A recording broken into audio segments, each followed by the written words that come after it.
I want to review some things, some physical products that I got. Um, you know, there's a little game that predates video games called Dungeons and Dragons. And after a little preview event, I went to a New York Comic Con. The fine folks at Wizards of the Coast sent me this bad boy, the Dungeons and Dragons starter kit, as my mirrored camera will show you. And this is for 5e, Greg, which is the fifth edition of Dungeons and Dragons. It's called Heroes of the Borderlands. And essentially, what this is like a pick up and play Dungeons and Dragons kit, right? So I talked to like some designers at Wizards of the Coast who work on D&D, and what they kind of explained to me was that one of the issues for new players getting into D&D is that they just see it as a large barrier to entry, right? Especially like DMs. There's that sort of like overwhelming feeling where you've got to learn so many rules. You've got to learn all the classes, the spells, the armor, the weapons. You've got to know how to run combat. You got to come up with the story, all that stuff. So this is kind of designed to be an answer to that. And I want to show you like on the back here because they show you all the stuff that comes in this kit. So they turn essentially, Greg, D&D into like a board game that you could play for like a game night. Where if you look here, they give you cards for a bunch of pre-made characters. You've pulled it up there on stream for us. They give you little like boards for your character class, so it'll be like fighter. And then on your like little fighter mat, you'll put down like the sword. You're like, all right, I've got the steel broadsword. You place the card down. The card will just tell you. You do a swing, you roll this. It's gonna be 1d6 plus 2 slashing damage, just making up an example there. You get a potion of healing, like their cards for it. You just keep them in like a physical inventory. And then they have multiple like maps that come with it, and you get these little pieces that correspond to the pre-made characters. And it's literally like a board game, essentially. I would just keep it on my shelf next to like, Monopoly and Uno and all that stuff. And I played this with some friends. My friends are into deep into D&D, and D, and we did a little run of this, and I like it. I like coming up with worlds and stuff, but it is a fun way to like just play D&D out the box, right?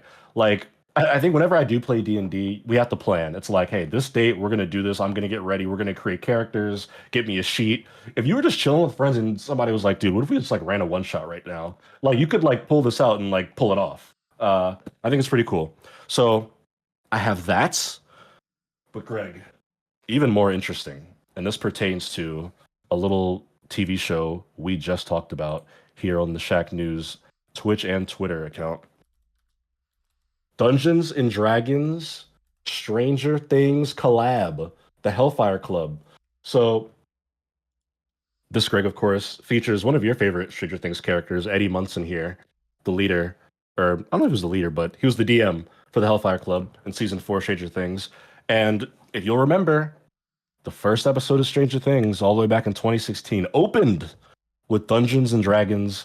That's where so much of the show's mythology comes from. We just watched them fight Vecna in a trailer. So D&D and Stranger Things are kind of like forever linked. And in this kit, they have created the world of Stranger Things D&D, right? Where you're not playing as like the characters, you're playing as their D&D characters. So you can see like Lucas's character and Dustin's character, and like if you remember in the show, it's Will the Wise. That's his wizard, like that you can play as, and they've made like full character sheets for them. Similar to the starter kit, they've got like cards, they give you maps and stuff. But what's really fun here, Greg, is that it's all 80s style. So it's like it's still 5th edition Dungeons and Dragons, but it's in the style of like the 80s D&D aesthetic, right? With like those old hand-drawn character arts. All the like character sheets have like that old formatting to them with like the retro D&D logo and stuff. Even the map is much more like crude might not be the right word for it, but just done in that older style. So if you're somebody who's like maybe been playing D&D for 30 years, maybe you got nostalgia for what D&D looked like in the 20th century, this kind of like hits that aesthetic and then blends it with modern D&D sensibilities. And same deal. They've got a bunch of cards and characters here. Now, what I really liked about this one, though, Greg, is that they come up with like they add new creatures for this. So this bad boy is a Dema Dragon. This isn't even a thing in D&D or Stranger Things. They made it for the collab. It's one of the boss characters. And I looked at this thing at New York Comic Con, and I told them I'm taking this. I was like, I'm taking this character, and I'm putting him in my own my own homebrew D&D campaign that I run. And they were like, you're more than welcome to do that. But yeah, so it's like a little bit of a marriage there for fans of D&D and Stranger Things. But I think it's pretty cool. And shout out to the folks at Wizards for sharing those D&D, baby. Both are out now, right? They're not pre-ordered anymore. I think you can get them now.